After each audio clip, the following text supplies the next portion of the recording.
Jack, I got something to tell you. I think I've got an addiction. What? Yeah, I just can't stop looking at Steve McLaren's face. Oh, Harry. Do you know what? Don't worry, I've got an addiction too. Really? It's called the Football Natter. It's episode 6!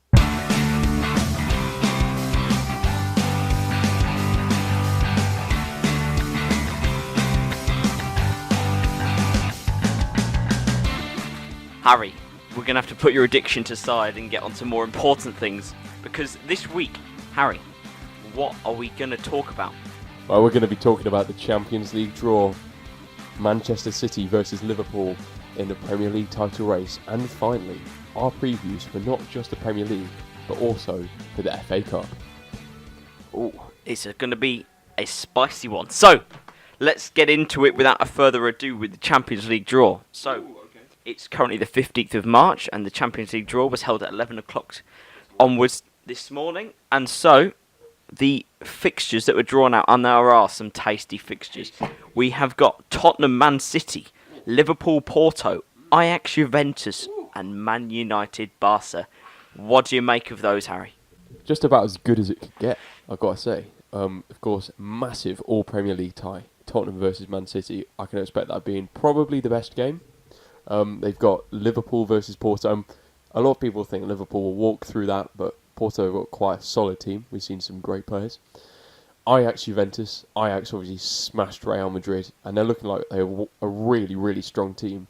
You never know how capable they are. Juventus obviously fighting back Cristiano Ronaldo hat-trick. And then Man United Barcelona. Well, as good as Barcelona are, obviously beating Lyon 5-1 at the Nou Camp, you've always got to consider Ole Gunnar Solskjaer's men. Can they do it? Can they pull it off? It's a great quarter-final draw. Tell you what I think the most interesting one is Tottenham Man City. The all-Premier League tie, meaning there is definitely going to be some kind of Premier League team in the semi-finals, which, you know, gives a great chance. And tell you what, looking at that Liverpool-Porto game, we might even have two. I don't want to tempt fate, but if we could have two English teams in the semi-final, wow. Liverpool getting to the Champions League final 2 years in a row could be incredible for them, as well as obviously fighting for a Premier League title. That is some.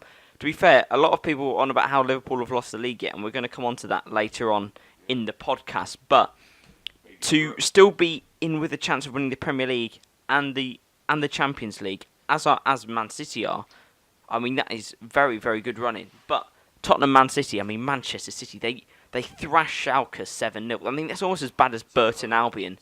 Honestly, I'm not sure what the biggest defeat in the Champions League was, but it's got to be close and might even be the biggest defeat. Was probably certainly that late into a stage. Schalke were absolutely embarrassed at the Etihad, and there was even a little clap by some of the fans as well, which was nice because everybody knows how good the atmosphere is there. But Tottenham, Man City, I'm not sure if Tottenham are going to be in their new stadium by then. I'm not sure, but what a big night! And as you were telling me earlier, Harry, you think it could be tight, but maybe in the second leg it all open up. Yeah, it pretty much all depends on the second leg, I think, because it could go either way, of course, but I reckon the first leg it will be pretty slow, and as you see in a lot of these games, all of it is to fight for second time round, and there's a lot more passion and energy shown on the whole, and so it could be a slow start to the fixture, but second leg, obviously at the Etihad, could be a really big one. It's really tough to call that one. I think just Tottenham have been so good in Europe. So good. Absolutely crushed Dortmund. Didn't even hold back in the first leg, especially. Brilliant performances. And, so strong in the defence. Jan Vertonghen played incredibly well over both legs. Lloris really well over both legs. Obviously, Harry Kane's back. He scored in the second leg. It's just, it's a really, really strong squad. And there's no reason why they can't progress further. And, the Champions League is definitely their best bet at doing something this season. It's their only chance of doing something this season. And maybe they'll think they have more to fight for. Well, talking about fighting, Ajax, what a run in the Champions League they are having. They thrashed Real Madrid 4-1 at the Bernabeu, inciting that actually Zidane is back. He is. He's back. I mean, did you see what he turned up in his interview in? I mean, it was like weird, like denim jeans and a suit and some shoes which I wouldn't even buy if they were Skechers. So, like, why? I mean, bringing him back. What do you think is the decision making behind it? Maybe they just thought, maybe now Ronaldo's gone. We kind of need somebody who's a big face at the club because, quite frankly, yes, they've got Luka Modric, but I've been really surprised by how poor Luka Modric has been this season. And I mean, he hasn't been poor in the sense he's been awful, but he's been poor in the sense that he hasn't made the impact that he did at the World Cup, that he did last season in the Champions League, where he's one of the standout players. He's not that standout player anymore. Now, whether that's just because as a team Real Madrid aren't good anymore, or they've lost Ronaldo and they've lost their kind of big winning streak and big winning mentality, I'm not sure. But Ajax Juventus is a huge chance. I mean, what's to say Ajax aren't going to do it again? Taking out the champions and, Juventus, yes, Juventus put up a great fight against Atletico Madrid. Ronaldo was incredible with that hat-trick. And he, tell you what, as that kind of striker, single striker role that he now plays in, he is so dominant in the area and just with his ability to get up and head the ball, it's incredible. So it's going to be such an interesting matchup. But De Jong, especially, the guy obviously already agreeing a pre-contract with Barcelona, he was incredible against Real Madrid. He was sending players to the cleaners, just honestly. But what about Liverpool-Porto? Because Porto did well against Roma. They beat Roma 3-1 in the last leg at home in extra time. What about? I don't think Porto are going to be that easy of a pushover as some people are making out. They definitely won't. You look at the team; they got some really good players. You see, Eder Militao, good defender. They've got Marega up front. He's a strong striker. He knows what he's doing, and he can fire. And of course, they've got the legend Iker Casillas in goal. It's just there are some good players in there. They're doing well this season. They're still challenging for the Portuguese title, of course, against Benfica. And they've been really consistent. Of course, they did lose to Roma in the first leg, but they really fought hard in the second one when it looked like they were going to go out. They just kept going. And defensively, they're good. Going forward, they're solid. But are they going to be quite as good as Liverpool, who, of course, have some great firepower in that team, They got the Fab Four, as everyone's calling them. Mane is on great form right now. And he did very well against Bayern, of course. And you can never discount Salah, who is a great winger. Firmino is a great playmaker and a great goal scorer. And, of course, Fabinho and Virgil van Dijk. Fabinho can play. I think he's even better as a centre-half than he is a defensive midfielder, personally. And Van Dijk is, of course, right now the best defender in the world. I don't think you can really disagree with that anymore. I think certainly seen Bayern this season how poor Hummels have been and Schuler and certainly Ramos this season for Madrid. I don't even think there is another answer to that. People will say, "Oh, Varane is," but look how poor he's been. Look how poor Real Madrid have been defensively this season. And people. I think before, when Zidane was manager of Real Madrid, everybody said, "Oh yeah, he's not really a manager because he's got the quality there." But as soon as the manager goes, suddenly it's not the players' fault, it's the managers, and don't change your tune just to fit your story. That's all I'm going to say. But Man United Barcelona, wow, a rerun of the final many years ago, and I mean Messi's been in incredible form. Just watching his display against Lyon, he is the best in the world. People will say, "Oh, Ronaldo scored a hat-trick." Yeah, well, Ronaldo isn't Messi. Messi just is so much more the better footballer. It's just. I mean, we didn't plan to get into this debate, and of course, we both agree. We all want to know your opinion. Email thefootballnatter@gmail.com. But me and Harry, we know. I think deep down. Even if you're a Ronaldo fans know that deep down, it's just Messi. Messi is the better player. He's captain of Barcelona. He's the man leading them out. And tell you what, I think he's going to lead them to glory against Ole Gunnar Solskjaer. Arsenal showed they are beatable. Everybody, they went on that fantastic unbeaten streak, but Arsenal have now shown they are beatable. And I don't think this is going to start a big rut, because I think Ole Gunnar Solskjaer is the kind of manager that Once they've tasted defeat, they don't want to taste it again, and they're going to come out fighting. But I think on the night, over the 2 legs, the quality is going to show, and it's going to be Barcelona to go through. And as I said many months ago, I think Barcelona are going to win it, and that is still my opinion. They are on track. They are ready, and they've been tearing both La Liga and teams in the Champions League apart. But we'll move on. But keeping with the Premier League, and the title race has got a little bit hot, Harry. It has indeed. I mean, it's been hot for a long time. It's been a great title race because I think all of us had missed a bit of a title race because even when Leicester came about, they were kind of walking it towards the end. They had like 10 And everyone knew that they were going to do it. It wasn't a question of if, it was a question of when. And we've been seeing that a lot of times. Obviously, both of the Chelsea seasons, Chelsea just completely walked the league. Man City, best title winners of all time, of course. And yeah, it's just fun to watch this. So I said at the start of the season that Man City would win and Liverpool would be second. And I think my reasoning back then still stands. And that's because Man City have that winning mentality. They have the ethos in their club. They just keep going, and they are winners. They want to finish the job. They want to be consistent. And really, after those losses to both Newcastle and Crystal Palace, they've been able to show that they're worthy. Don't you think? Don't you think they've been incredible? And you look at the squad, and it's just the best. It is easily the best in the Premier League, in my opinion. There's so much depth in every position.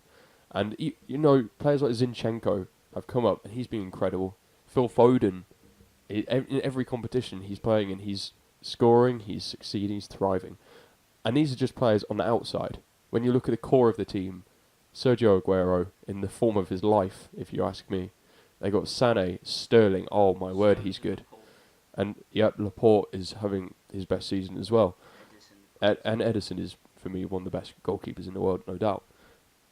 I think it's going to be City. Liverpool are doing a Liverpool.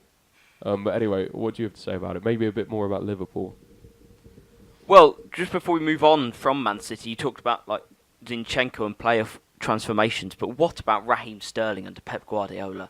He is just like we saw that spark in Liverpool's near title winning Premier League season under Brendan Rodgers, and that's what got him the move to City. And like you've just said, he's not under pressure. That 50 million price tag is no longer under him because transfer fee that is bang average, if not too cheap for a player of his quality. Pep Guardiola has taken him to a different level that Manuel Pellegrini couldn't. He's taken him to a level, and the way he plays means he comes in. He cuts inside off that wing and he's just in the box. He's there at the far post. At the end of the day, a lot of his goals that he scores, they aren't hard. They're tap-ins. But at the end of the day, it's the fact that Pep Guardiola has trained him and he's now got that mentality of where to be in the box to score goals. Nobody said to be a goal scorer they had to be fantastic. I mean, believe me, there are plenty of City players that score fantastic goals. Just look at De Bruyne and Silva and Fernandinho and Sane. Everyone scores fantastic goals in that Manchester City team.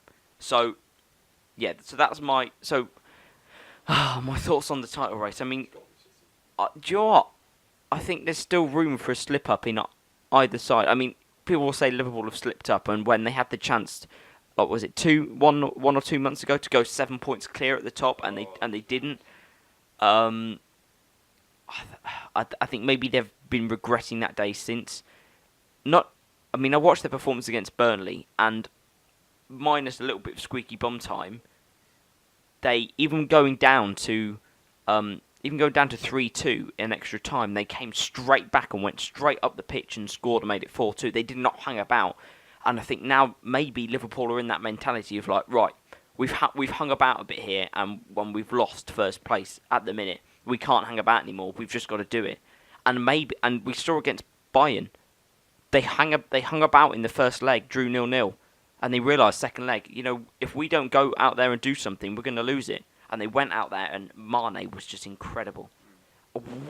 He is up for PFA Player of the Year for the Premier League.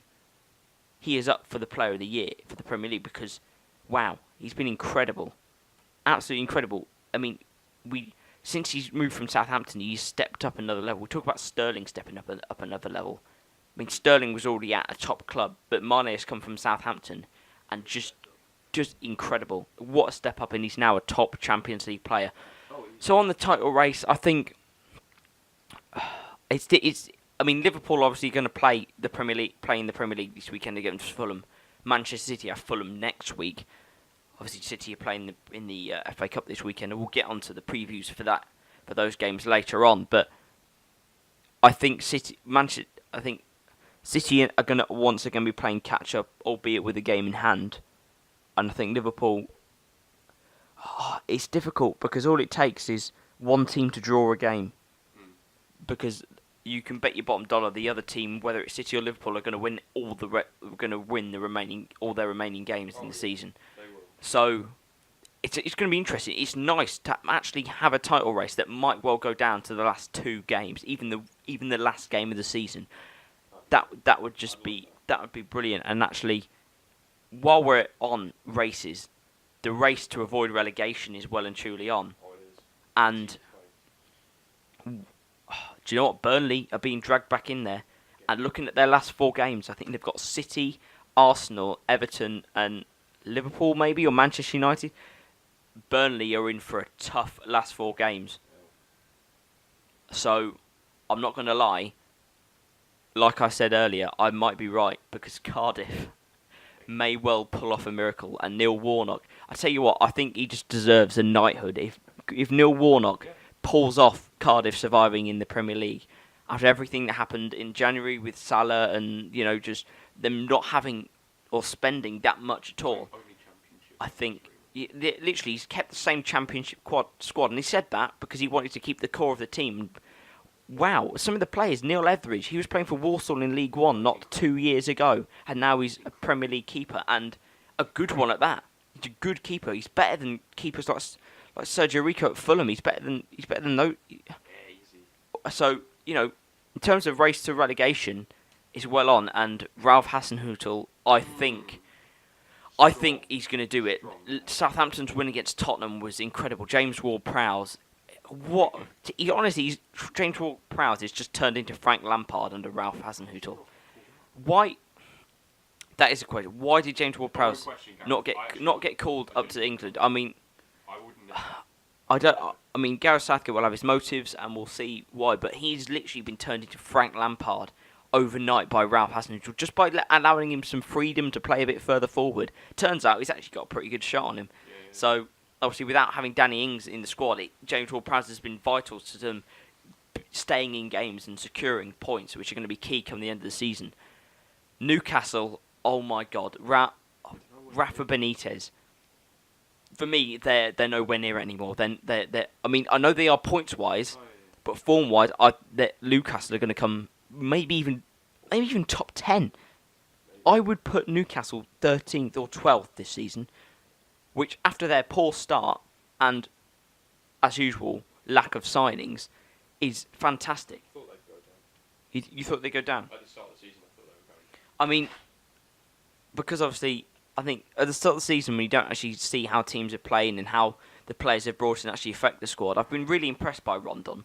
Because I'm not gonna lie, I despised him when he was at West Brom. I just thought it was a waste. I thought it was a waste of money. But now, tell you what, he's not doing that number 9 job.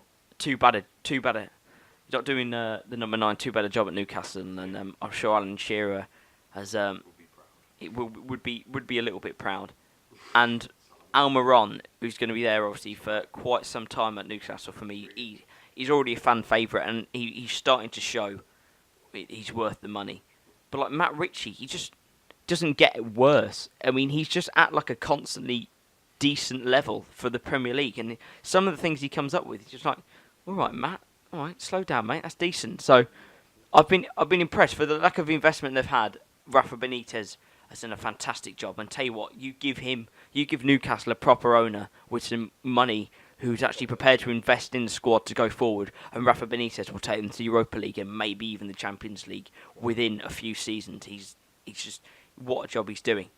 But anyway, we do digress. We're gonna go hit the previews now So, there are not as many Premier League games. There are 5 Premier League games this weekend. And we'll start off with Bournemouth-Newcastle. Now, Bournemouth-Newcastle. Now, is that 12th versus 11th or 13th versus 12th? Something like that. It's close. I think there's only like a point between them. So what a big game that is.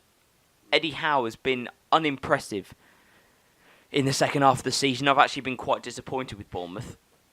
I'm not happy. I honestly thought this season was a really chance to go for top 8. They won their last game, though. They did, but playing well in the odd game isn't going to get you that far. And I think some Bournemouth fans will actually be disappointed after such a good start. So, Yeah, definitely. and obviously Newcastle in fire form, although they are away from home and they're not the greatest away from home. So it's tough. I'm gonna go for honours even 2-2.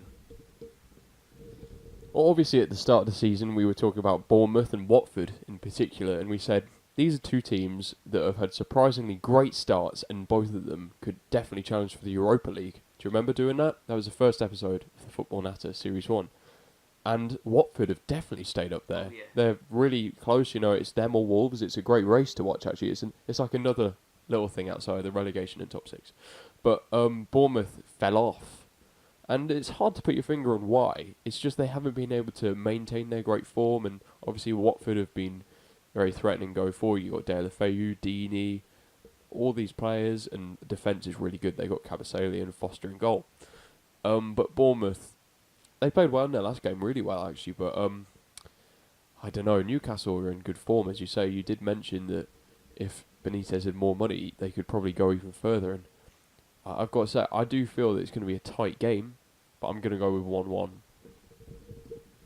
Okay, so a point for Bournemouth and Newcastle is what me and Harry both think. Moving on to Newcastle. I just said Newcastle. Burnley, Leicester.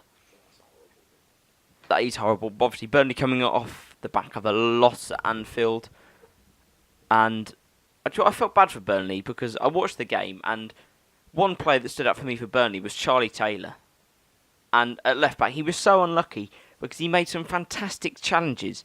But it was like he challenged Salah and he went into the box and the ball just fell for Mane and he just smashed it in. So I felt really bad because actually some of the challenges and tackles he made were fantastic and top quality.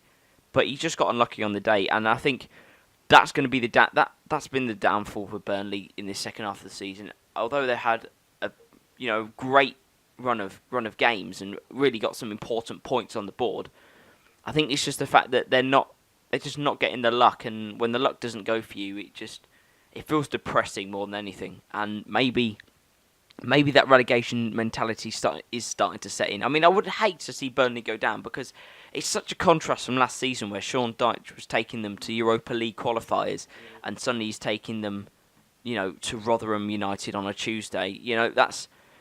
It's such a different kind of year, but.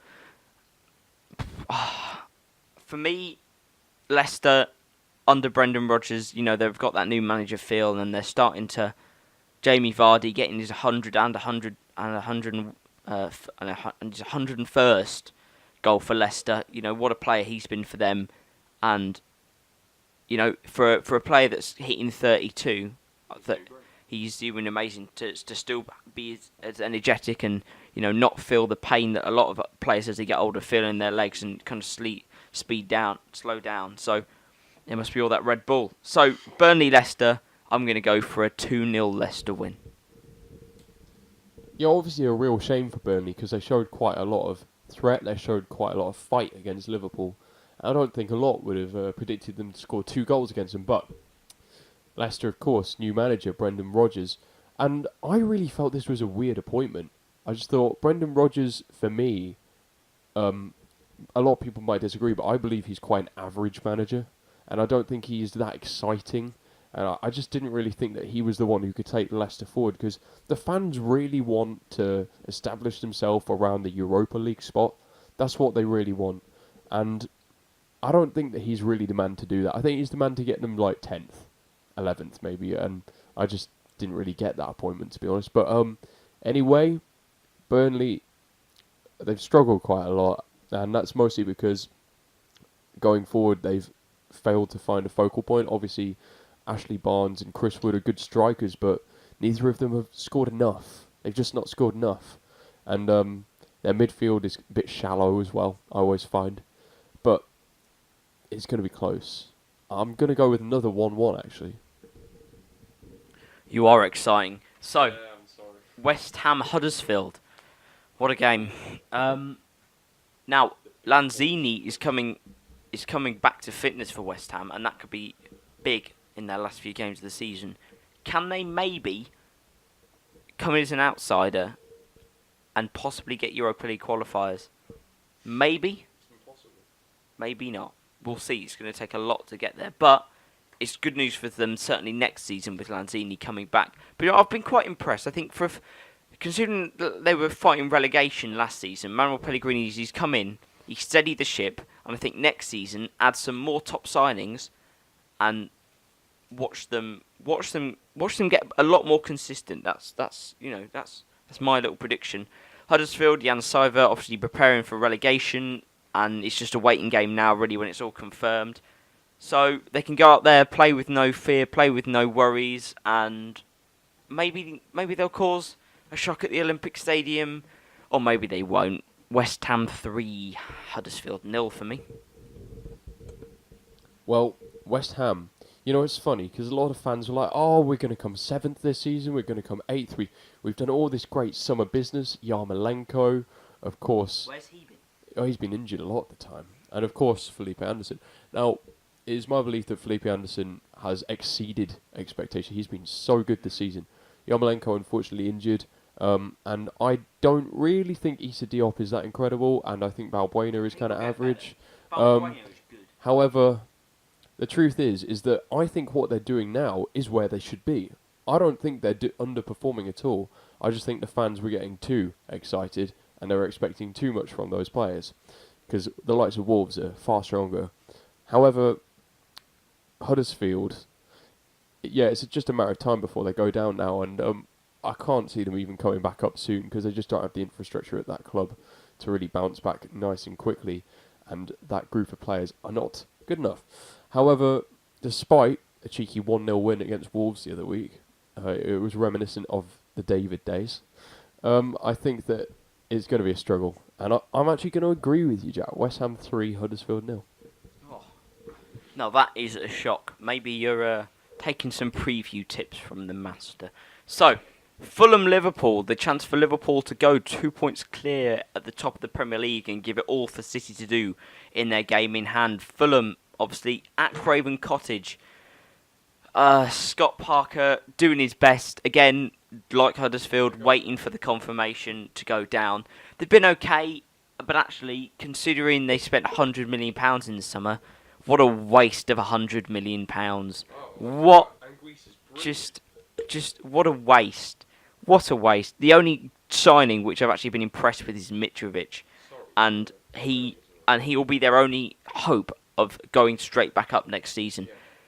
So, defensively, they've been embarrassing to the Premier League for me. Callum Chambers is now getting a spot at CDM. So, he's alright. He's okay, but at the end of the day, he's not going to go back to Arsenal and get anything, is he? No. So, He's been pretty good for Fulham aren't going to be able to withstand 5 minutes from Liverpool. I'm going to go for Liverpool 4, Fulham 0. Well, I feel quite bad for Fulham because in ways they're even not terrible. Like, their attackers are quite good. And Mitrovic, as you mentioned, is a good striker. And really, the amount of money they have, and they're a big club, they will be looking to go down, of course, waiting for confirmation. They'll be looking to go down and bounce right back up.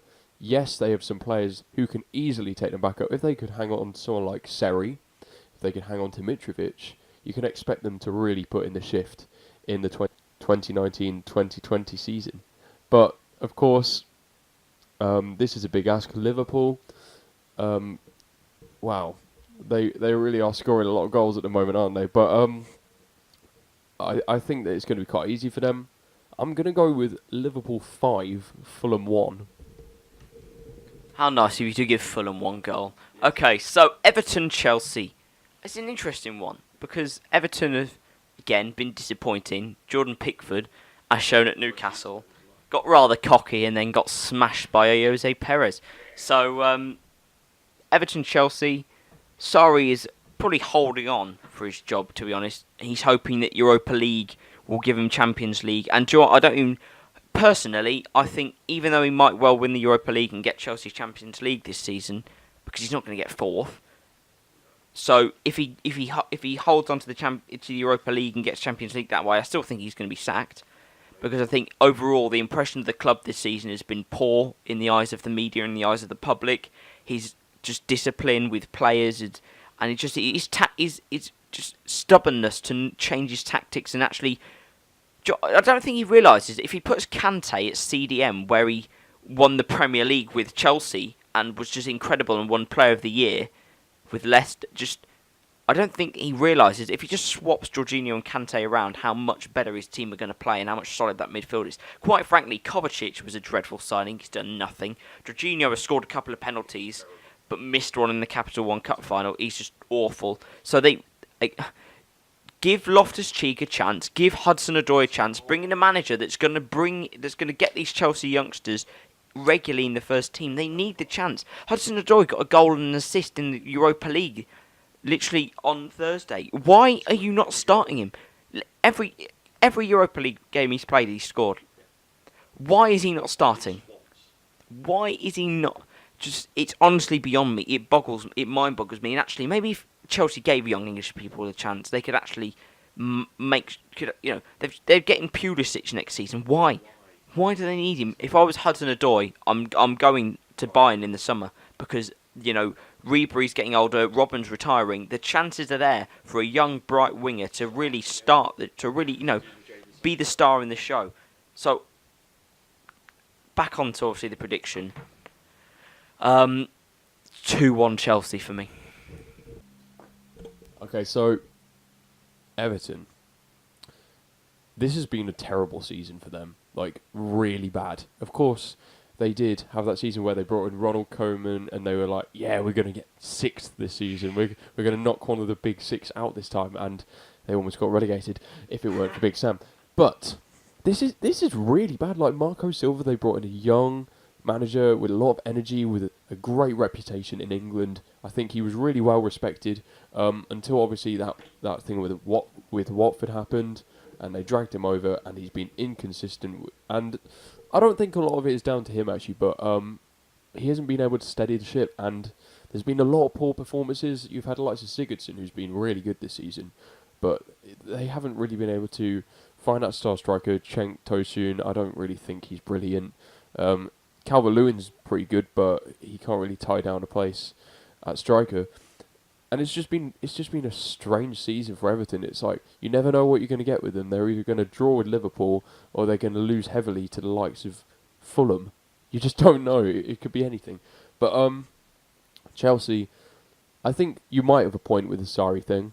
Although recently he has been reacting to criticism a bit better, and I think he has been making good changes. Obviously, the fundamental thing of putting Kante at CDM is still not happening, and he's playing way too high for me. But maybe Frank Lampard next season could come in and do a little bit of an Ole Gunnar Solskjaer. But it's going to be a game that Chelsea will hope they can win. I'm going to go 2-1 to Chelsea. Okay, so that is the Premier League games. Let's the big FA Cup games. There are 4 FA Cup games, and I don't know. I'm getting a tingle. I think it's a quick fire prediction round, Harry. So I'll read out. As you will know with how we do quickfire predictions here, I read out the 4 fixtures, and then we will blast out some scores. Now, I haven't got anything written down, so this is going to be coming straight from the heart. So, Watford Palace, Swansea Manchester City, Wolves Manchester United, and Millwall Brighton. Harry, me or you first? You first. Me first. Okay. Watford 3, Palace 2. Swansea 0, Manchester City 6. Okay. Wolves 1, Manchester United 1, Millwall 1, Brighton 3. But I've just realised there aren't any replays at this stage. Ooh. So for the Wolves-Manchester United game, I'm going to say Manchester United to win 3-1 in extra time. Okay, here come my quick fires. Okay, Watford 1, Palace 2. Swansea 0, Man City 6. Wolves 2, Man United 1. Ooh. And Millwall 2, Brighton 0. Ooh. Wow. That's some shockers. And tell you what, Millwall in the semi-final, are you sure Wembley's going to allow it? Tell you what, after that football fan ran on the pitch and nearly killed the Jack... Yeah, oh my God, punched Jack Grealish. Oh, I'm a football fan! Right, so... So, everybody loves Birmingham, you know. The city, not the club. Christy, they're awful. Right, so that ends this week's episode. Once again, catch us next week for episode 7, and we promise we will be back next week. Don't worry, we're gonna knock out a fantastic episode, and once again, tune in just for that special intro. So, catch the latest 3 episodes on Spotify, iTunes, and SoundCloud. Catch all episodes on YouTube. Goodbye from Harry. Bye. Goodbye from me. Goodbye.